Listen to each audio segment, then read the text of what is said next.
So we've been streaming a lot lately, which, by the way, keep an eye on the channel. We've been streaming here on YouTube and Twitch at the same time. I'd love to chat with you guys. But anyways, we've been streaming a lot more lately. And one of the conversations we've been having on stream a few times in the last couple of days is what in the world's happening with Battlefield 6. With recent reports spotlighting some major pitfalls and drastic number differences, what's going on?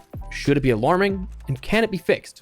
Today, I want to discuss the situation with you and then share some thoughts on it that I have. So drop your thoughts as we go along, drop a like if you enjoy the video, and make sure to subscribe to stay updated with all things Battlefield 6. Season 2 is right around the corner, it appears, along with other FPS content I'd love to have in the community.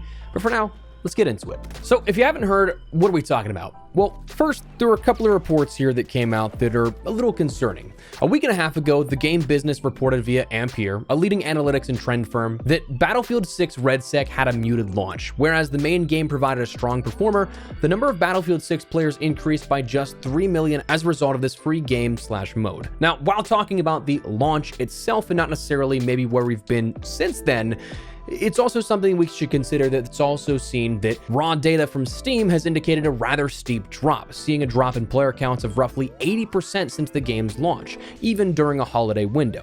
Now, of course, when talking about that as well, that doesn't account for all the other platforms that we have the availability to play Battlefield 6 on. You have Xbox, PlayStation, the EA app, so Steam is not necessarily the only place that should be taken as definitive numbers, but it's a trend, something that can be logically applied to elsewhere as well.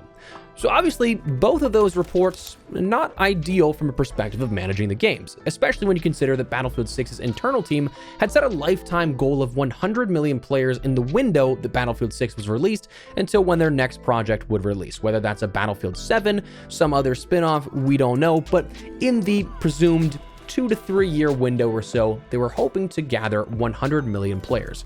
But from the best-selling shooter of 2025, the largest launches of the franchise's history and more, what's going on that we're not seeing that retention?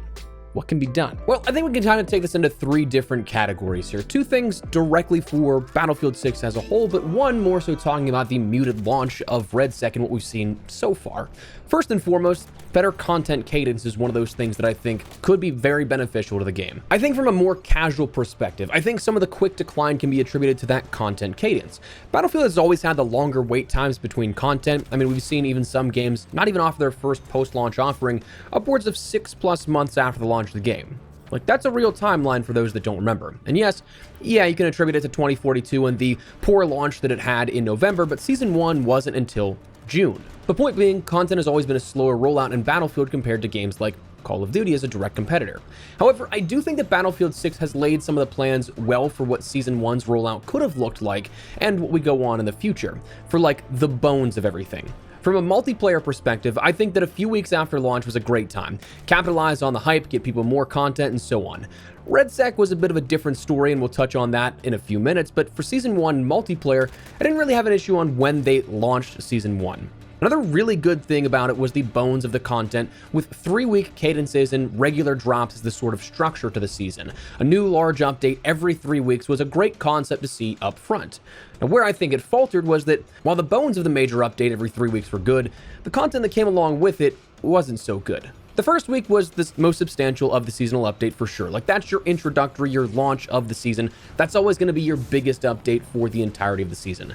Blackwell Fields wasn't a great map, but it was a map. It offered a new battle pass, weapons, and so on. Then, 3 weeks later, California Resistance was a solid entry, a new map, and a few more things, but still slightly smaller in quantity and scale than that seasonal launch. But that's, again, as to be expected.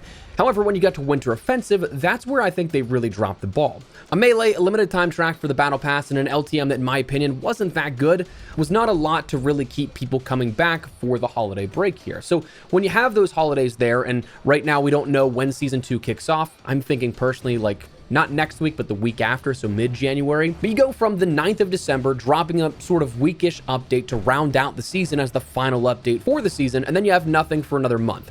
Meaningful update to meaningful update, that puts Battlefield 6 kind of in no man's land from November to mid-January. When the game is trying to capitalize on its success, it just kind of takes the foot off the gas for no reason in that sense. So I think that better balance of that seasonal structure is something that definitely needs to be worked on in the future. I think that, again, the bones are there. I just think that if you're going to commit to this 9-week seasonal model, you got to make sure these updates and content, granted, counts, that people are going to want to come back in those larger numbers every 3 weeks, or even better for the developers and even better for the game itself, they stay playing through those 3 weeks of content and not just, again, trailing off update to update.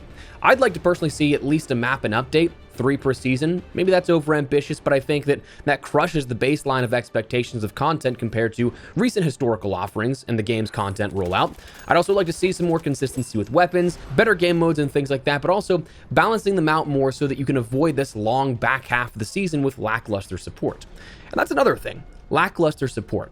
Like I said, more casually, content is what the normal casual players will probably gravitate towards as a, why should I keep playing? Why should I come back? Like, what are you doing to bring me back? A lot of people will think of content in that regard, but the long-standing players who will be there no matter what, the more pressing issues are the underlying issues with the game. Bugs, glitches, exploits. These things happen, but these things also need to be resolved. I don't think that's for the lack of caring about the game. It sure seems like every dev who's vocal with the community on social media or somewhere genuinely wants this game to succeed. Like, it's a passion project for all these guys. I'm not knocking their level of care of the game and their work they put into it, but I do think that the timing of these updates and rollouts do need to be a bit quicker to the punch to make these things not become long-standing issues and not things that are sore points that push people away. Around the Season 1 time frame is a good example here of this, because we had a few things in particular from launch that, let's take the bloom and bullet spread issues for example. Those were big problems coming out of the launch that we were expecting fixes for quite some time. And that was absolutely something that was by design. Like, the bloom and bullet spread was intended, but the deviation that we saw in game was bugged. There was a larger cone of spread that would be applied than devs intended. That was confirmed by devs. It's not just me or other people complaining, being conspiracy theorists, but that issue was then conveyed to have fixes coming at Season 1's launch. But then it didn't. Then it was hinted that it would come before the California Resistance update. Then it didn't. Then it was said to have fixes in California Resistance, which I think was fixed briefly, but then popped back up, to which we had, again, more fixes on the horizon. So, those issues were mentioned and then strung along for quite some time, while they're actually very problematic for the gameplay loop. I fully recognize that I do not have the insight to be like, here's why that happens, or here's how we can fix this issue, but from a playing perspective, it was disheartening to see that thing that was such a problem in a lot of gunfights was strung along and not actually fixed for so long. So I think that's also a big factor for why a lot of people may become frustrated or fed up and then drop off naturally, even if they don't really necessarily care about the content itself. They want to just have the functional gameplay elements of it. So those for Battlefield 6 as a whole, but as for the muted launch of Redsec, the big thing I personally think, and again, listen, I'm just an idiot with a microphone on the internet, one of probably way too many out there, so my opinion is just that, an opinion. I don't have access to the millions of dollars in budgeted market research done for telling everyone why or why not they should have released in a certain window, but I personally think that Redsec released a little too early. Maybe a weird sentiment to have, but let me explain. Battlefield's launch was massive, right? There is zero doubt about that. I mean, they literally beat Call of Duty after all these years in sales. That's phenomenal. There's objective wins in that launch window, and it looked like this was the year for the franchise, and I do love that for them. However, jumping right into the Season 1 content, multiplayer-wise, great move. The excitement was still high. Players were still playing religiously. It was objectively a good call to drop a season in that window when they did. But I genuinely think they could have gotten away with just that, the multiplayer side of things, and I don't think Redsec needed to drop that quick. Why? Because people were still flocking to the main experience. They were still grinding out a ton of stuff, having fun with the main product, and then to have a relatively and entirely new experience dropped at the same time, it kind of felt like the game was cannibalizing itself a little bit, asking you to choose one experience over the other, instead of letting one breathe more than another and then releasing it later on as a new experience when people maybe got a little tired of that main experience. And because it was something that was still been riding the high off that launch, you didn't really boom the Battlefield name again. It was already on everybody's mind. So a free-to-play version of the game wasn't necessarily sending it to another level in my opinion. Not to mention launching right with what is still one of the highest performing new entries in the gaming franchise with Arc Raiders, and then Call of Duty a few weeks later. It was a busy few weeks that they seemed to just kind of want to play all their cards right up front, try and beat the competition, offering the full thing instead of partitioning it out a bit and saying, hey, we'll come back to this and we'll launch it a little later, bringing excitement back. I think personally speaking, especially when you look at how this game's entire architecture was crafted, it was meant to mimic Warzone. I mean, Byron Beatty came over to the Battlefield team following the launches of Warzone and other COD products of the time. So It would have made sense, right? Had they done this, I think that would have created two pivotal outcomes compared to what we have now. Number one, a revival in anticipation, and number two, more polish and a more unique factor and feel to Redsec. Now, what I mean by a revival in anticipation, I think that when we're taking a look at the Battlefield scene, right now, we don't have much going on with this. Yes, things are going to pick up once again for Season 2 upcoming in probably, again, like 2 weeks' time is my guess, or like by 2 weeks' time from now, we might even be playing.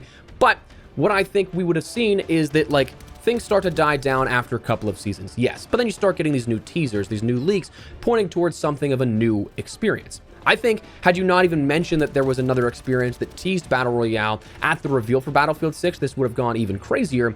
But it starts to build this anticipation, this what could that be type of thing, where everybody's now starting to talk about Battlefield again in a time when it kind of relatively cooled off a little bit. And then you bring in a free-to-play thing where players that hadn't experienced Battlefield 6, they can try it out for free. Players that did play Battlefield 6, it might reinvigorate some of their interest in the game and they want to try it out again. And I think that you just create this second artificial boom in what you have for the sort of market share of the game. And number two, more polish and more unique factors.